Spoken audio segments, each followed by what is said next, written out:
Baik, di sini saya akan menjelaskan tentang taraf kesukaran.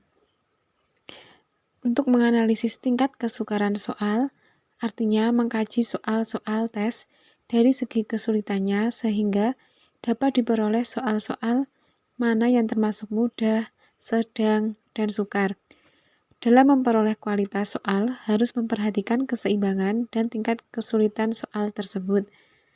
Keseimbangan yang dimaksud adalah adanya soal-soal yang termasuk mudah, sedang, dan sukar secara proporsional. Ada beberapa dasar pertimbangan dalam menentukan proporsi jumlah soal kategori mudah, sedang, dan sukar. Yang pertama yaitu pertimbangan adanya keseimbangan, yakni jumlah soal sama untuk ketiga kategori tersebut. Artinya, jumlah soal mudah, sedang, dan sukar jumlahnya seimbang. Yang kedua yaitu pertimbangan kedua proporsi jumlah soal untuk ketiga kategori tersebut didasarkan atas kurva normal, artinya sebagian besar soal berada dalam kategori sedang, sebagian lagi termasuk ke dalam kategori mudah dan sukar dengan proporsi yang seimbang. Selanjutnya, analisis taraf kesukaran. Analisis taraf kesukaran dapat dilakukan untuk mengetahui besar kecilnya angka yang melambangkan tingkat kesukaran dari butir soal tersebut, yang dinyatakan dengan istilah angka indeks kesukaran butir soal atau difficulty index, yang umumnya dilambangkan dengan huruf P, yaitu singkatan dari kata proportion. Angka indeks kesukaran butir soal tersebut besarnya berkisar antara 0,00 sampai dengan 1,0. Jika suatu butir soal mempunyai angka indeks kesukaran sebesar 0,00 atau P sebesar 0,00, berarti butir soal tersebut termasuk dalam kategori butir soal yang terlalu sukar atau sangat sukar. Karena seluruh peserta pelatihan tidak ada yang dapat menjawab butir soal tersebut dengan benar. Sebaliknya, apabila butir soal mempunyai indeks kesukaran butir 1,00 atau P sebesar 1,00,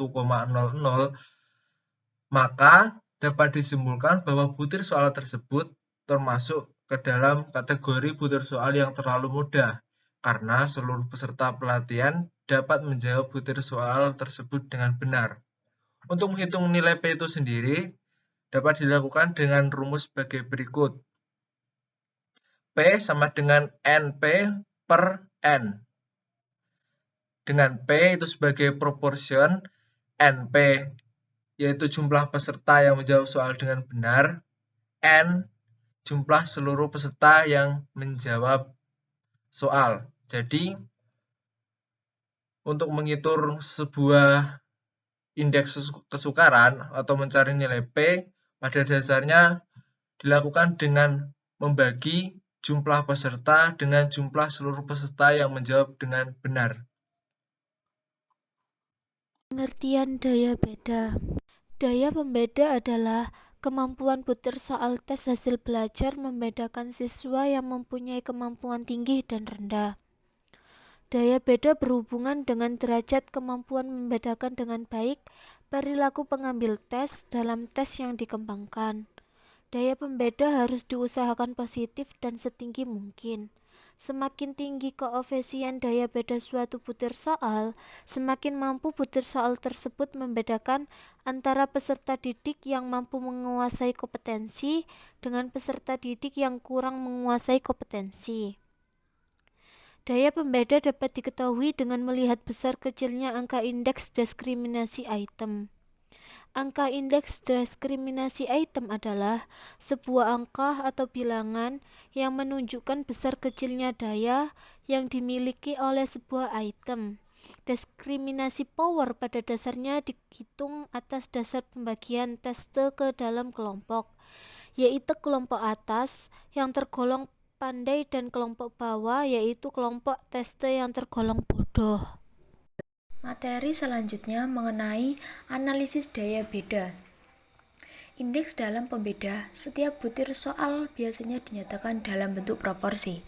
Artinya, semakin tinggi indeks daya pembeda soal berarti semakin mampu soal yang bersangkutan dapat membedakan siswa yang telah memahami materi dengan siswa yang belum memahami materi. Angka yang menunjukkan besarnya indeks daya pembeda disebut dengan indeks diskriminasi. Indeks diskriminasi ini berkisar antara min 1,00 sampai plus 1,00. Artinya, semakin tinggi daya pembeda, maka semakin baik soal tersebut. Jika daya pembeda negatif atau kurang dari 0, berarti lebih banyak kelompok bawah atau siswa yang berkemampuan kurang pandai menjawab butir soal dibandingkan kelompok atas atau siswa yang berkemampuan pandai. Dengan demikian, ada 3 titik daya pembeda, yaitu daya pembeda negatif, min 1,00, daya pembeda rendah, 0,00, daya pembeda positif, plus 1,00. Selanjutnya yakni cara menentukan nilai indeks diskriminasi pada butir soal uraian, yakni dapat menggunakan rumus D sama dengan sigma A per NA min sigma B per NB, yang dimana D merupakan indeks daya pembeda, sigma A merupakan jumlah peserta tes yang menjawab benar pada kelompok atas, sigma B merupakan jumlah peserta tes yang menjawab benar pada kelompok bawah, NA merupakan jumlah peserta tes kelompok atas, dan NB merupakan jumlah peserta tes kelompok bawah. Selain menggunakan rumus tersebut, dalam menghitung nilai indeks diskriminasi atau daya pembeda dapat menggunakan rumus DP sama dengan rata-rata kelompok atas min rata-rata kelompok bawah per skor maksimum soal. Sedangkan untuk menentukan nilai indeks diskriminasi pada butir soal pilihan ganda dapat menggunakan rumus DP sama dengan BA per CA dikali BB per CB dikali PA kali PB, yang dimana DP merupakan indeks daya pembeda, BA merupakan banyak peserta tes kelompok atas yang menjawab soal dengan benar, BB merupakan banyaknya peserta tes kelompok bawah yang menjawab soal dengan benar, CA merupakan banyaknya peserta tes kelompok atas, CB merupakan banyaknya peserta tes kelompok bawah, PA proporsi peserta kelompok atas yang menjawab benar, dan PB merupakan proporsi peserta kelompok bawah dengan menjawab benar.